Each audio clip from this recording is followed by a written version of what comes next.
At the family meeting, they called me poor. Then I showed them the real estate contract. My name is Eliana Carter. I'm 32. The family meeting wasn't about love. It was about status. Always had been. I sat at the long oak table, a glass of water in my hand. Around me, the usual noise. My cousins, Mark and Rachel, talked loudly. They bragged. New cars, promotions, vacations. Their voices filled the room. My Uncle Robert chuckled at every word. My Aunt Denise nodded along. She had a tight smile on her face. A judging smile I always thought. I just watched. I listened. I never had much to add to their stories. My life was not flashy. It was not about big purchases or exotic trips. My life was quiet. That was how I liked it, mostly. But in this room, quiet meant invisible. Or worse, it meant failure. My mother, Sarah, sat next to me. She was quiet too. But her quiet was different. It was a nervous quiet. A worried quiet. She always seemed to worry about what others thought. Especially about what her siblings, Denise and Robert, thought.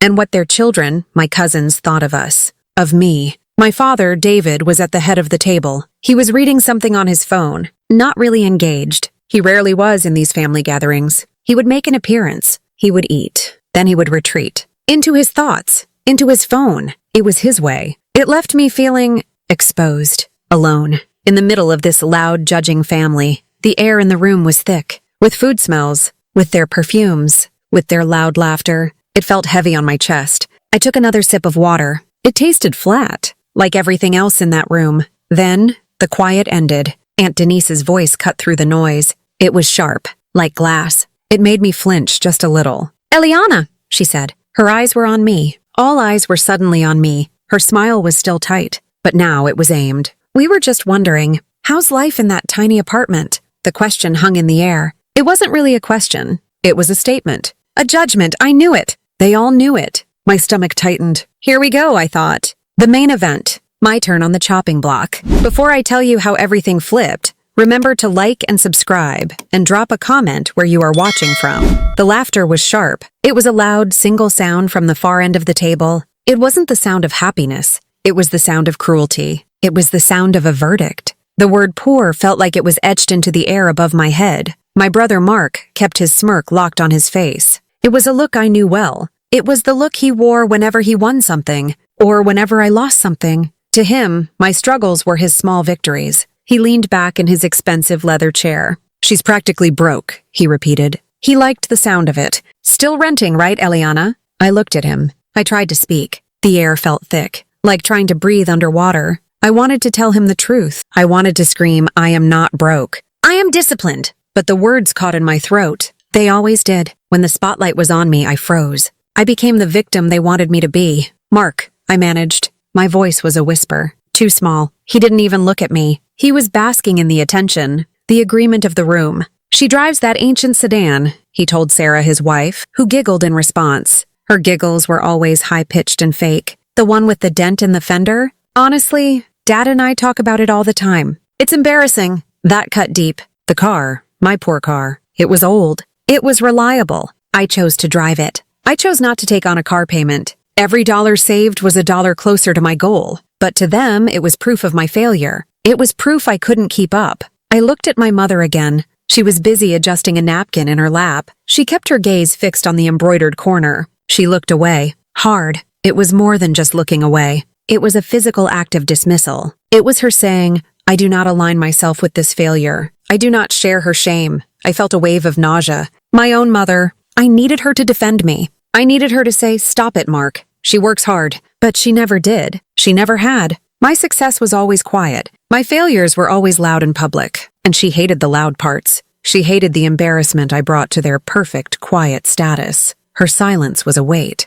It was the heaviest thing in the room. It was her agreement with Mark. Her silent vote that I was, in fact, an embarrassment. Mark kept going. He loved the momentum. "I mean, Dad, remember that time she needed $300 for the electricity bill?" My father sighed. A loud theatrical sigh. The kind that says, "Look at the burden I carry." "We all know Eliana's never been good with money," my father muttered. That phrase. It was the family curse. The family diagnosis. It had been following me since I was 12 years old. When I lost $10, my grandmother gave me $10, and my father had used it to define my entire financial future. I wanted to scream, "I am better with money than you are. I am saving, not spending. I am building," but I couldn't. The noise of their judgment drowned out my own voice. Even inside my head, it was hard to hear the truth. My chest burned. The word poor hammered in my ears. It echoed off the walls. It was a brand they were pressing onto my skin. I remember staring at the oak table. The wood grain was rough. I wanted to touch it, feel something solid and real, but I kept my hands clenched.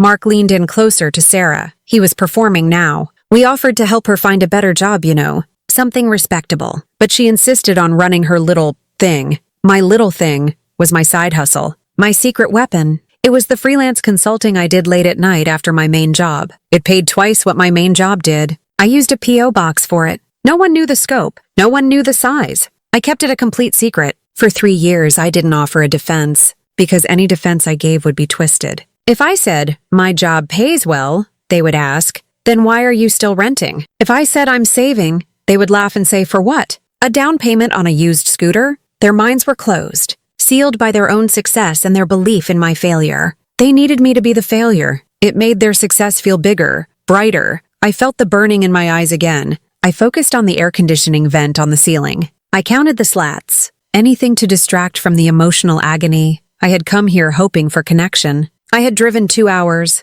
bought a small, modest gift for the hostess, dressed carefully, not too flashy, not too poor. I had walked into this room wanting to be seen, just seen, as a capable adult. But they didn't see me. They only saw the reflection of their own judgment. My brother's words kept replaying. She's practically broke. I thought about my bank account. The large number sitting there. The number that was growing every week. The number that represented every missed movie, every cheap meal, every second job I took. The number was strong, solid, a wall of protection, but that wall was invisible to them. And because it was invisible, I was exposed. My stomach twisted. This feeling, this intense cold feeling of being let down by the very people who were supposed to be my safe harbor. They weren't just neglecting me. They were actively attacking me. They were using my perceived poverty as a weapon. My mother shifted in her seat. She finally spoke, but not to me. She spoke to Aunt Denise. Mark is doing so well with the new firm. They just gave him a huge bonus. She didn't look at me. She was redirecting the conversation, trying to wash the shame of my existence out of the room. Her words were a shield for the family reputation. And I was the thing being shielded against. My father nodded proudly. The boy knows how to work. He takes risks.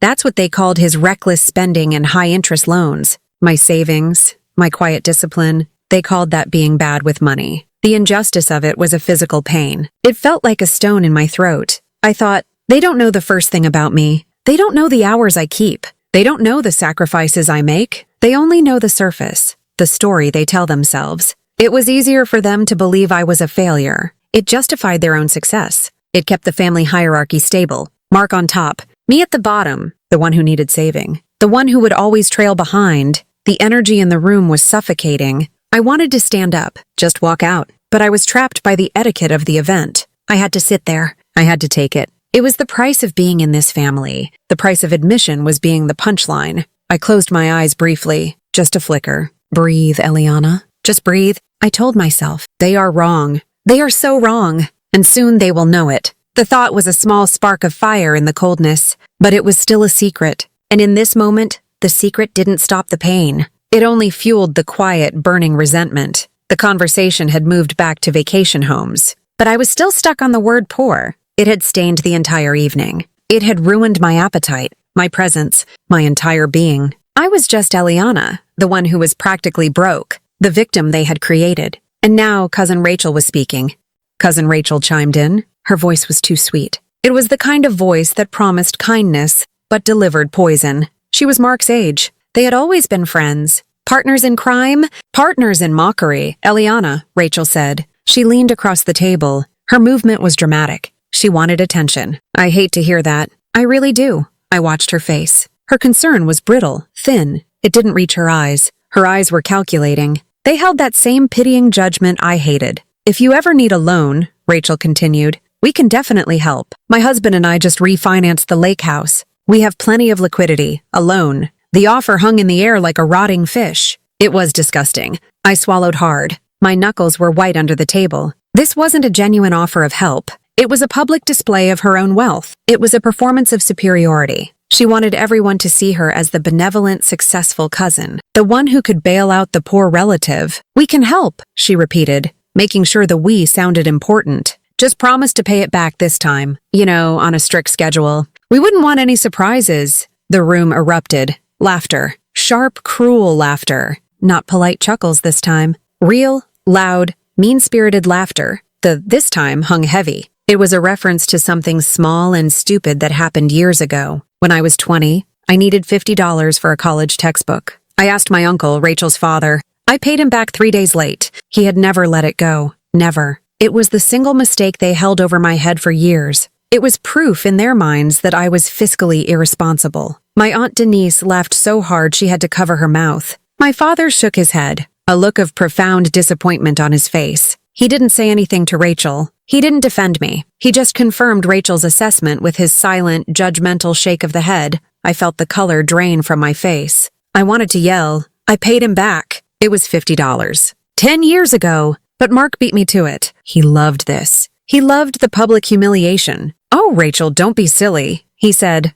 wiping a tear of laughter from his eye. Eliana has too much pride to take a loan. She'd probably just ask Dad for cash first. More laughter. My mother winced. Not because I was hurt, but because Mark's comment drew attention back to her and my father. See, she was thinking. Another example of the burden she is. I closed my mouth tight. I focused on a single drop of condensation running down my water glass. I watched it move slowly. I needed to be as slow, as deliberate, as calm. They didn't know the apartment I lived in was small because I was using it as a temporary base. They didn't know I specifically chose a cheap month-to-month lease. They didn't know that every spare dollar, every single dollar, went into the pot, the large growing pot. They didn't know the apartment I lived in was just a place to sleep while I finalized something far greater. They called me a failure. They called me practically broke. They called me a bad risk. My internal dialogue roared now. It was a shout behind a locked door. You think you're so smart, Rachel? With your lake house equity? I could buy your whole lake house.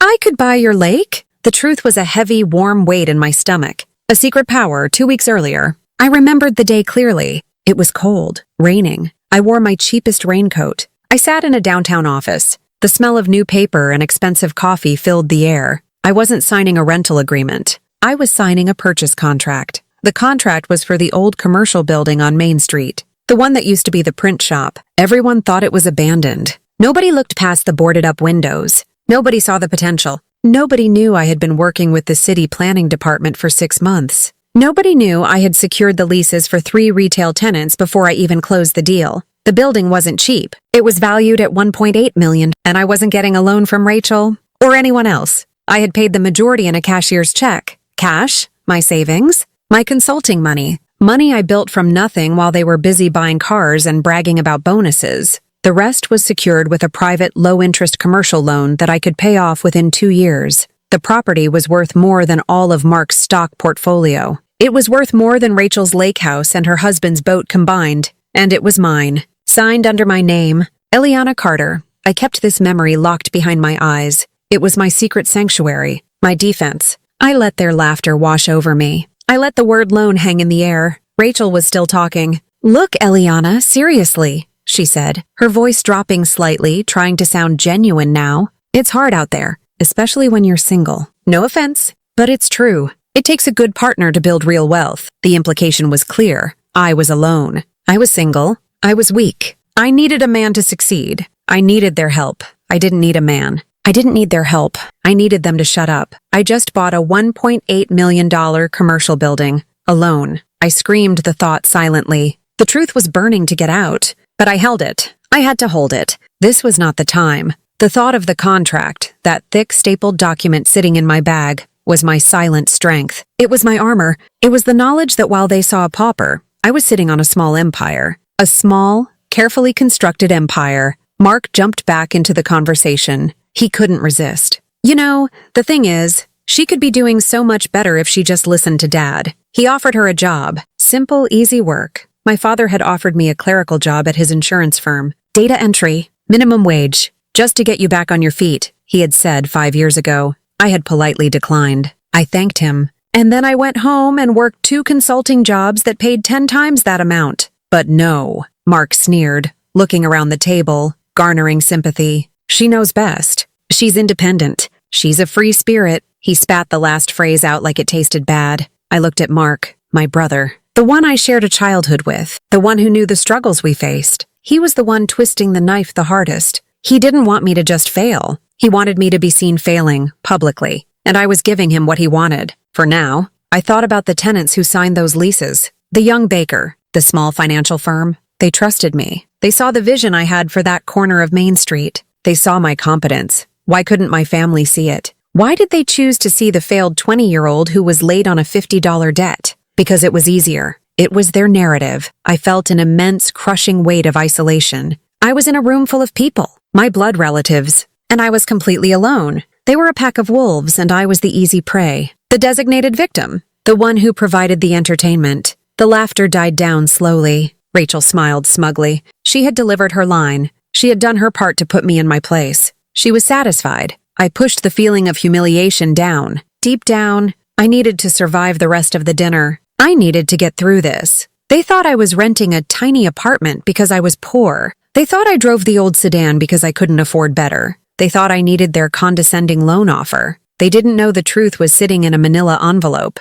resting next to my wallet. The truth was heavy, and soon I would let that heavy truth drop. Not with a whisper, but with a crash. But first, I had to keep listening. I had to watch their faces. I had to absorb the rest of their cruelty. I needed to remember this feeling, every single raw, painful detail, because this feeling was the fuel for my quiet power, the power they were about to witness. The mocking started to fade, but the old, deep wounds were already coming back to the surface. It wasn't the first time. The mockery, the insults, the judgment. It was just the latest version of a song I had heard my whole life, a song played only for me. My mind started to drift back. The pain they were giving me now was an echo. It was the same pain from 20 years ago. It felt the same. Cold, sharp. I was 12 years old. My sister Clara was 3 years older. She was the pretty one, the popular one, the one who got the new clothes. I got the leftovers, the hand-me-downs. Clara was thin. I was built differently. The clothes never fit right. They hung loose or they stretched tight.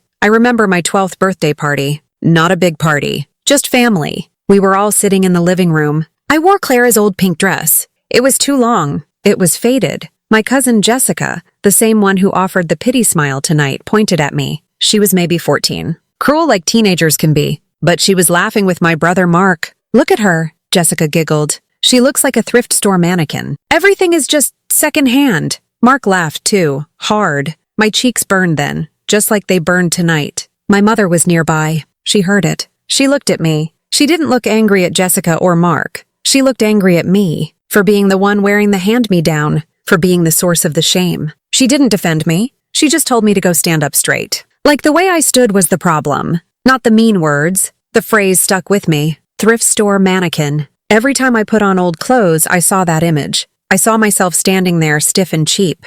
It happened again when I was a teenager. Money was always tight for my parents. They spent a lot on Mark's sports equipment and Clara's college applications. My things were always the cheapest option. When I wanted a laptop for high school, Mark had already gotten a brand new desktop computer for gaming. My father told me, "You don't need all the fancy bells and whistles, Eliana. Get the used one. You'll save us money." It wasn't about saving money. It was about where I ranked. I was low priority. I was the child whose needs could be compromised. I tried to save my own money. I babysat. I mowed lawns, but I was never good enough. Never fast enough. Never rich enough. They always had the money to bail Mark out of a bad investment. They always had money to fly Clara to visit colleges. For me, there was just the used laptop and the hand-me-downs. Then came college. I worked 2 jobs to pay my way. I didn't want to ask them. Asking them meant hearing that dreaded phrase again. Eliana's never been good with money. Asking them meant endless lectures about responsibility and budgeting. So I just worked.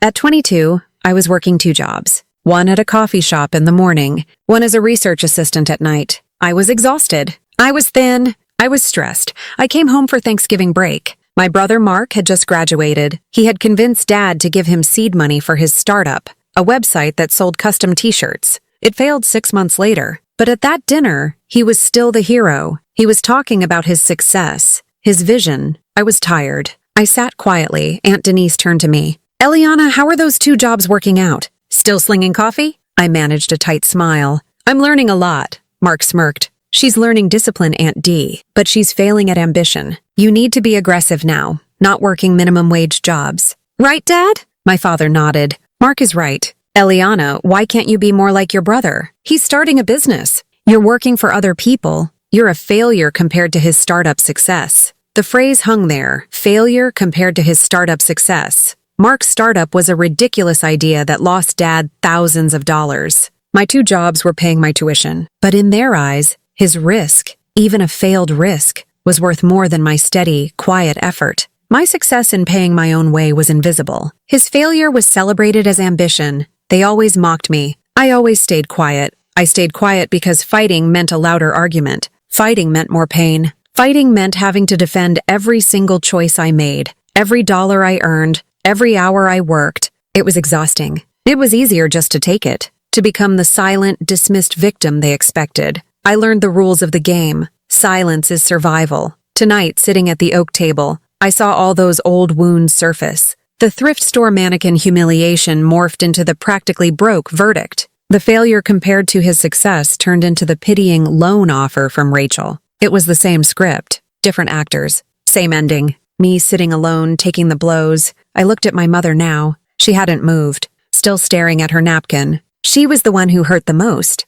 not by what she said, but by what she didn't say. She never stood up for me, not once, because she wanted their approval more than she wanted my well-being. She wanted to be the mother of the successful Mark. She didn't want the trouble of defending the struggling Eliana. This pattern, this constant, predictable pattern, had been the crucible that forged me. It was why I was so quiet now. It was why my defenses were so high. They had taught me that the people who should love you the most can hurt you the deepest. And they taught me that the only person I could ever truly rely on was myself. My silence tonight wasn't resignation. It was something else. It was the stillness before the storm. I was staying quiet because I didn't need to defend myself anymore. My defense wasn't words. It was paperwork. It was brick and mortar. It was my own quiet empire. I remember thinking, "You made me this way. You taught me to hide my strength. You taught me that you would never approve of me until I had something you could brag about." And I got it. But now it's too late. You don't get the bragging rights.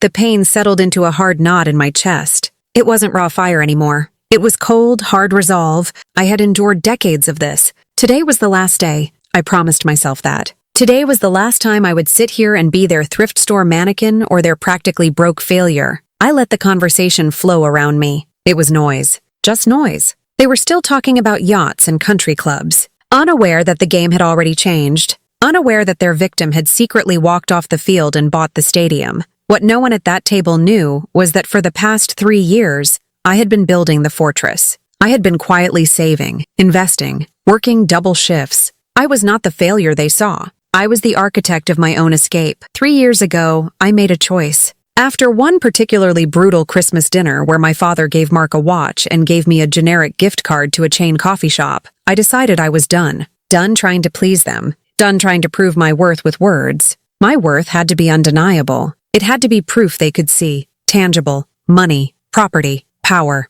I moved out of the nice but expensive apartment I had. I moved into the small, cheap place Aunt Denise kept calling tiny. It was a studio apartment, barely bigger than a dorm room. The rent was rock bottom. It was clean, safe, and close to my 2 main jobs. That was all I needed. I cut my budget down to the absolute bone. No new clothes. I drove the old sedan until the wheels nearly fell off. No eating out. I ate rice and beans and whatever cheap vegetables I could find on sale. Every single extra penny went into savings. I started working the consulting gig harder. I named it Carter Financial Solutions, but I only ever told people I was a low-level analyst for an insurance firm. I used a P.O. box downtown and an encrypted email. The work was simple, financial planning for small businesses and private clients. It paid very well. I was good at it. I was disciplined. It was ironic. The girl who was never good with money was now making a fortune advising others on their money. I saved relentlessly. I hit 6 figures in year 1. I hit $300,000 in savings by the end of year 2. I didn't spend a single dollar on anything that wasn't necessary. I knew saving alone wasn't enough. It wouldn't beat inflation. It wouldn't give me the passive income I needed for true freedom. I started researching real estate. I read books, articles, and municipal codes. I focused on commercial property. Residential property was too noisy, too competitive, too emotional. Commercial was numbers. Cold, hard, simple numbers. Just what I liked. I found the property downtown, the old print shop on Main Street. Everyone ignored it. It was run down, a mess. but the location was prime. It was right next to the new light rail station they were building. The city was investing heavily in that block. It was an overlooked gold mine. I spent 6 months doing the due diligence. I called city council members. I researched zoning laws. I drove by the building twice a week. I found a great, quiet commercial real estate lawyer. She didn't ask questions. She just saw the numbers. She saw my serious approach. When the property finally came up for sale, I was ready. I already had the funds set aside. I negotiated hard. I was tough. I didn't let the seller lowball me. I didn't waver. I learned how to talk the language of power, the language of business, a language my family never thought I was capable of speaking, and 2 weeks earlier, it was done. The closing was fast. I walked into the lawyer's office. I signed my name over and over. Eliana Carter, owner, principal, landlord. I presented the bank draft. The final amount was huge. It wiped out most of my savings. But in exchange, I owned the asset, the $1.8 million commercial building. I owned the land beneath it. I owned the future income it would generate. I didn't need a man. I didn't need my father's help. I didn't need Rachel's loan. I did it alone. When I left the lawyer's office, I held the thick, stapled document in my hand, the purchase contract. It felt heavy. Not just heavy with paper, but heavy with 3 years of sacrifice. 3 years of silence. 3 years of being the thrift store mannequin while I built my kingdom.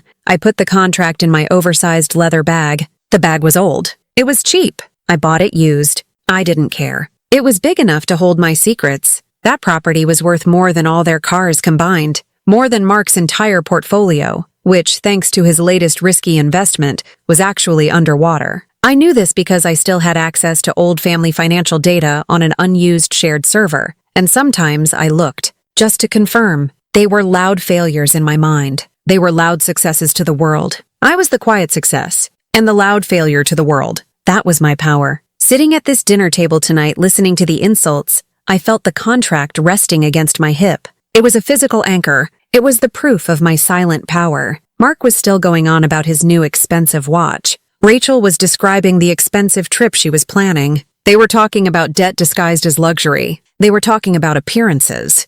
I was thinking about leases, about steady income, about freedom. I had been called poor. They had no idea that my net worth had just jumped by over $1 million in tax-appraised value, simply by signing a piece of paper. They thought I was worried about my electricity bill. I was worried about the structural integrity of a century-old roof. I let them talk. I let them judge. The pain was still there, but it was muffled. Wrapped in the knowledge of my immense, quiet victory, my silence had protected me. My silence had let me work. My silence had given me the time and space to build. They were too busy watching the surface to see the foundation I was laying underneath. I knew the difference between being broke and being poor. Being broke is a temporary state of the bank account. Being poor is a state of mind. They were rich in money but poor in spirit, poor in kindness, poor in wisdom. I was sitting in this room, dressed simply, driving my old car, and I felt richer than every single person at that table. Because my wealth was real. It was tangible. And it was earned without their help, their approval, or their knowledge.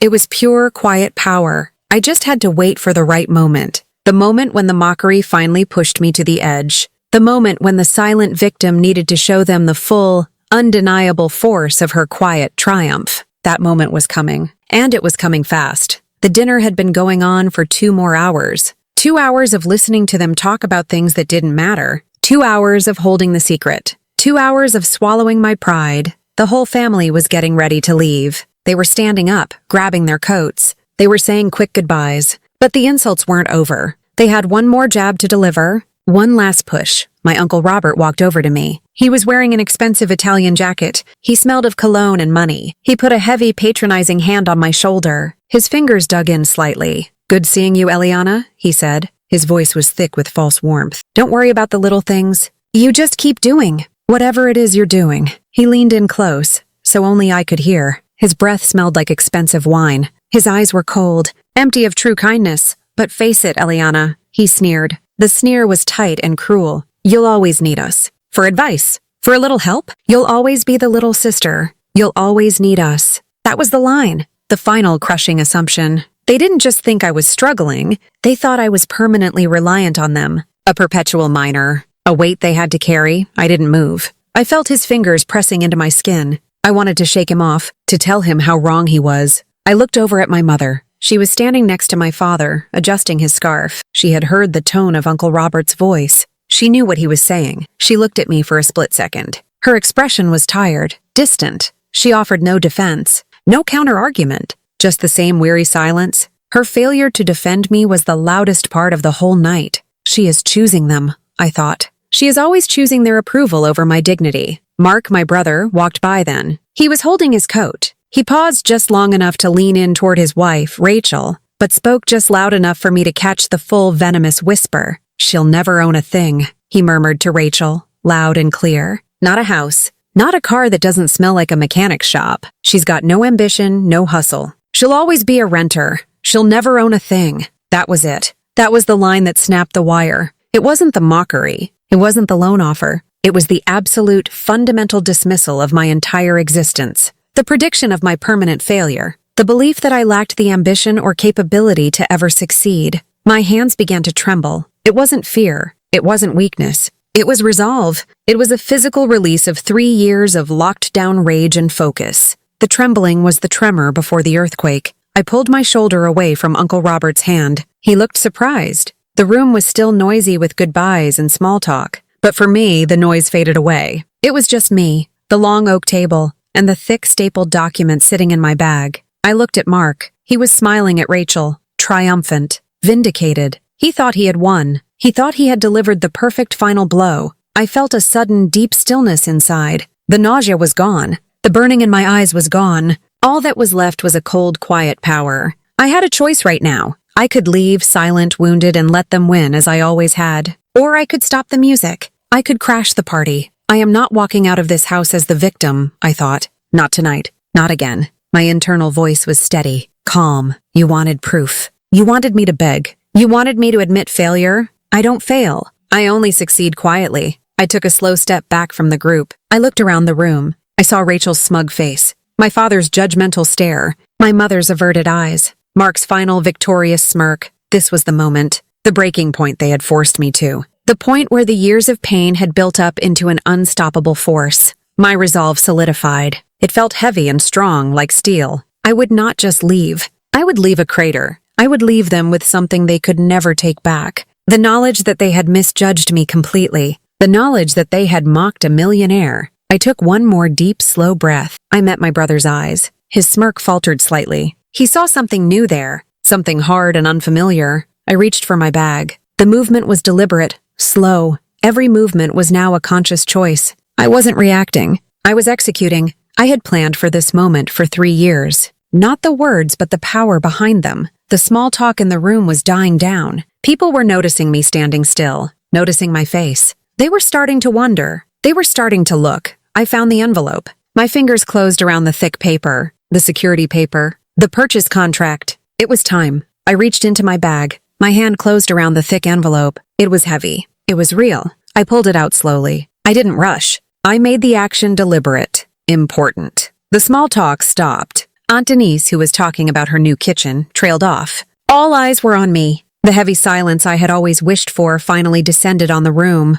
It was not a silence of dismissal. It was a silence of pure, total confusion. I placed the thick, stapled document on the center of the long oak table, right next to the vase of fake lilies. The loud thud of the document hitting the wood sounded like a gunshot in the silent room. It was stapled. It was official. It looked serious. Their eyes were glued to the document. They couldn't read the header from a distance, but they could see the weight of the paper. They could sense the importance. I didn't shout. I didn't cry. My voice was steady, low, controlled. "This," I said, my voice cutting through the heavy silence, "is the finalized contract." My brother Mark was the first to react. His smirk vanished. His face went blank. He looked terrified suddenly. He knew my silence. He knew my weakness. This action, this paper, was an unknown variable. A threat. "The contract for what, Eliana?" my father asked. His voice was strained. He tried to sound authoritative, but it came out tight, worried. I didn't look at him. I kept my eyes steady on the paper. I knew every word on those pages. I knew the dollar amount.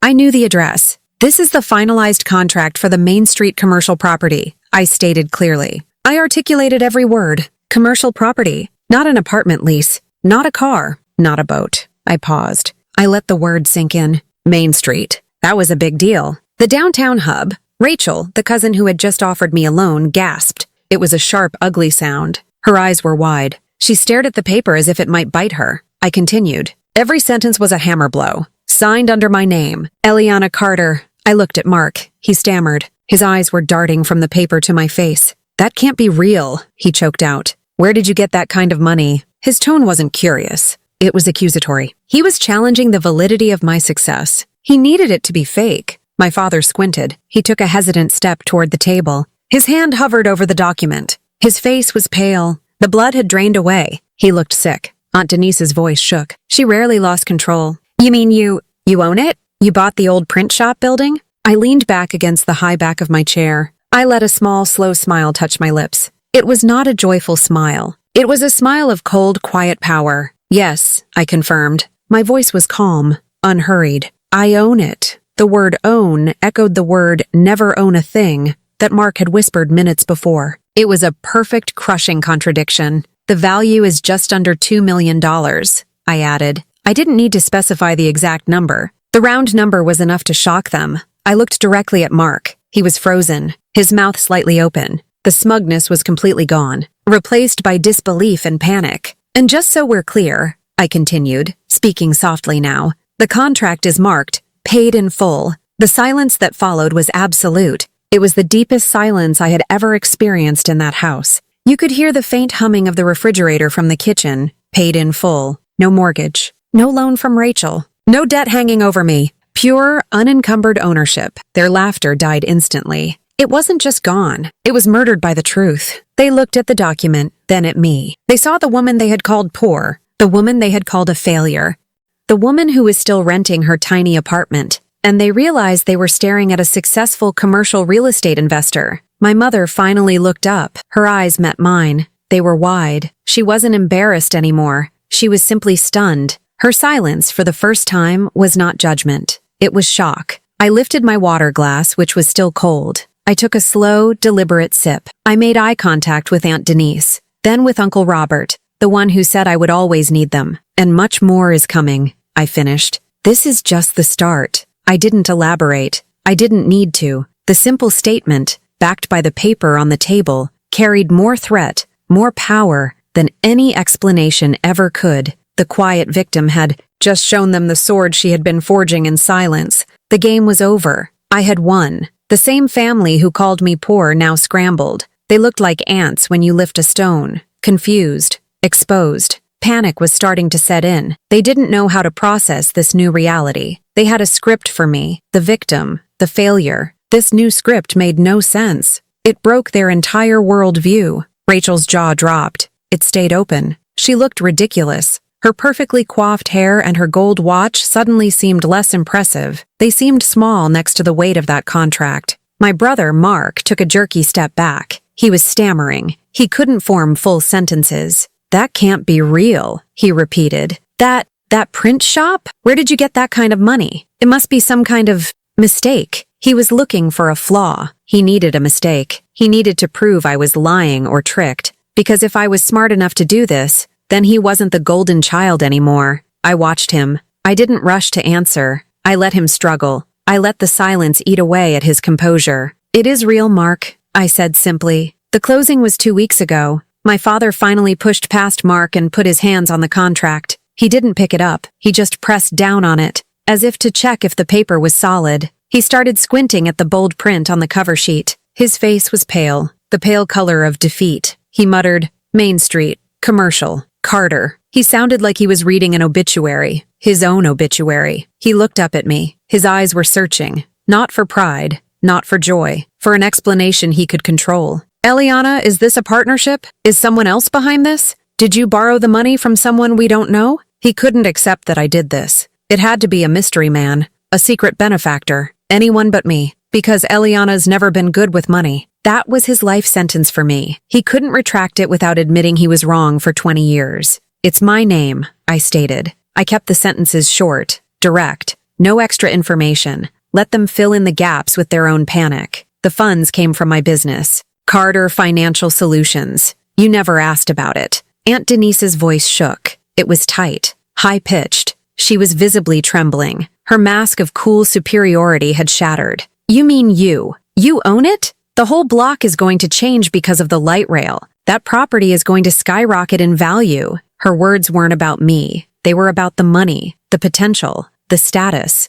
She was doing the mental math right there, realizing exactly what I had secured. She was calculating how much they had underestimated me. The location is excellent, I agreed calmly. I did my research. Uncle Robert, the one who said I would always need him, was silent. He backed away from the table. He went to the wall and leaned against it, crossing his arms. He looked angry, not at me, but at himself, for his catastrophic misjudgment. Mark was getting desperate. He started talking faster. He started accusing. That consulting thing, that tiny side hustle, that doesn't make this kind of money. You must be laundering money or selling something illegal. You can't tell me you made $1 million on your own? His words were frantic, wild. They bounced off the walls. He was losing control. The golden child was watching his entire pedestal crumble. He thought he was successful because he spent his father's money loudly. He was terrified to find out I was successful because I earned my own money quietly. I looked at him, steady and calm.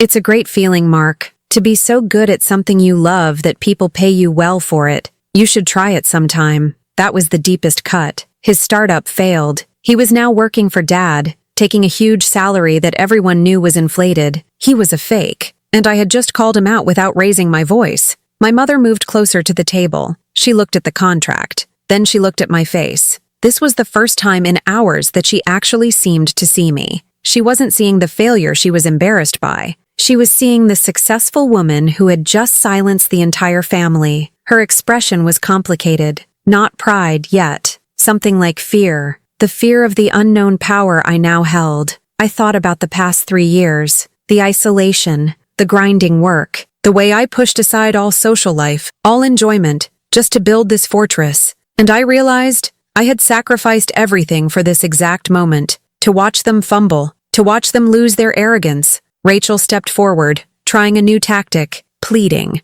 Eliana, wait. Why didn't you tell us? We could have helped you. We could have co-signed a bigger loan. We could have advised you on the leases. I tilted my head slightly, a small gesture of disbelief. You offered me a loan for my supposed poverty just 10 minutes ago, Rachel. You told me I couldn't be successful because I was single. You told me I needed your husband's financial advice. Why would I ask for help from people who fundamentally believed I was incapable of succeeding? I didn't wait for her answer. I didn't need one. The family was truly shaken. They weren't just shocked by the money. They were shocked by my strength, my silence, my resolve. They realized the quiet girl they had dismissed had been playing a different, smarter game all along. A game they weren't even invited to play. They were trying to figure out how to reclaim the narrative, how to spin this, how to make this their success. But they couldn't. I had bought it, signed it, and paid for it, alone. The control was entirely mine. My father picked up the contract. He flipped through the pages quickly. His hands were shaking slightly. He wasn't seeing the paper. He was seeing the lost opportunity. He was seeing the millions of dollars that had moved without his knowledge,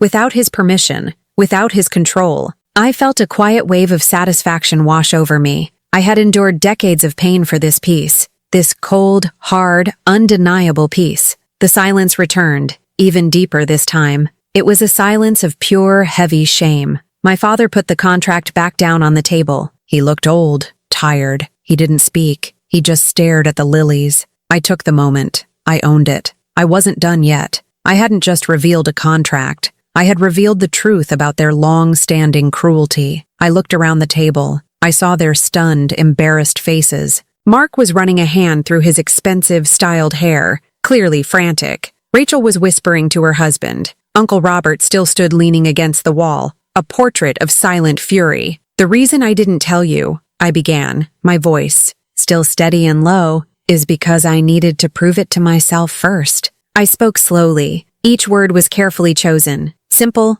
direct, but carrying the weight of years of neglect. You taught me something important, I continued. You taught me that my struggle was funny to you. My hard work was a joke. When I was 12, I was the thrift store mannequin. When I was 22, I was the failure compared to Mark's bad ideas. I looked at my mother. Her eyes finally met mine and held. I saw a fleeting look of deep sadness and regret. You never defended me. You just looked away. You taught me that my problems were an embarrassment to the family name. I shifted my gaze back to Mark. You said tonight I was practically broke. You said I'd never own a thing. You needed that to be true. It made you feel better about your own choices. The truth is, I said, leaning forward slightly, I have been better with money than everyone at this table for the past 3 years. While you were bragging about spending and financing and showing off debt disguised as success, I was building capital. I was saving every dollar. I was making real investments. I pointed toward the contract on the table.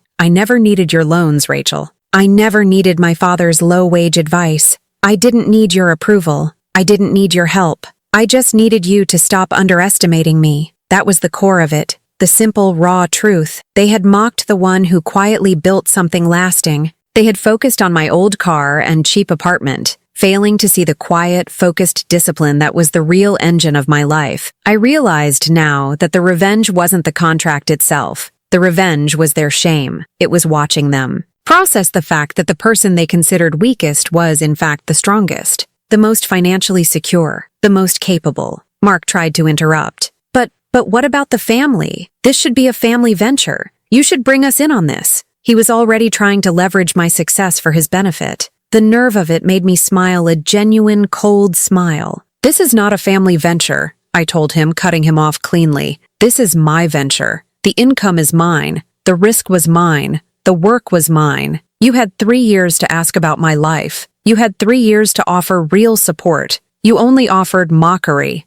I looked at the table again. The silence was absolute. They were defeated. They had nothing left to say. There was no denial left. There was only the thick, stapled proof of my triumph. My father spoke again, his voice barely a whisper. Eliana, you should have told us. We could have celebrated this. I met his eye. You only celebrate things you understand, Dad. You never understood my ambition. You only understood Mark's need for attention. I stood up. I didn't need to stay anymore. The mission was complete. The victim had delivered the final fatal blow to her oppressor's pride. I reached for the contract and picked it up. It was heavy in my hands. It was the weight of my future. I placed it back safely in my bag. I didn't need to leave it there. They had seen it. They knew. I looked one last time at the room full of quiet, shamefaced people. They were no longer sneering judges. They were just family members who had made a monumental mistake. The mockery was gone. The pity was gone. All that remained was silence. And for me, that was true power. I turned and walked toward the door. No shouted farewell. No explanation. Just a quiet exit. I didn't rush.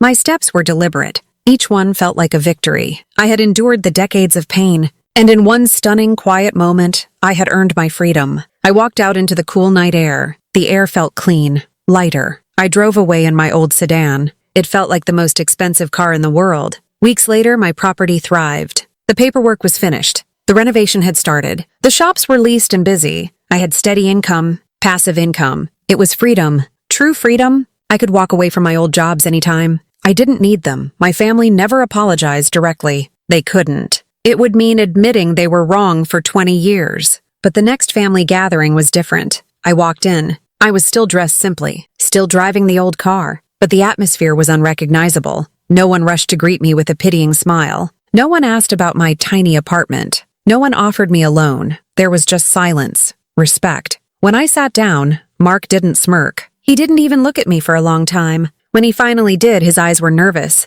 My mother tried to talk to me. She asked about the building. She didn't ask how I was doing. She asked about the value. She was learning to respect the language of money. They never mocked me again. The shame of that night was too fresh. They would try to talk around my success. They would ask indirect questions. They would look at me when I wasn't watching, stolen glances. They were still judging, but now they judged me as an equal. Or maybe, as someone they were afraid of. I didn't try to forgive them yet. Forgiveness would come later, maybe. But I had found something better than forgiveness. I found closure. I had quiet power. I had proved my worth, not to them, but to myself. And that was enough. I had drawn a line in the sand. I was no longer their victim. I was the one who owned the land they stood on. Figuratively and literally, I still drive my old car. But now it's a choice, not a necessity. And every time I look at my business bank account, I feel the cold, hard peace of knowing I built this, alone, in silence. Despite their scorn, if you've ever been called poor or nothing, remember, silence can be your sharpest weapon. Don't fight them with words. Fight them with undeniable, quiet action. Drop a comment with your city, like this video, and subscribe for more stories of quiet revenge and unexpected triumph.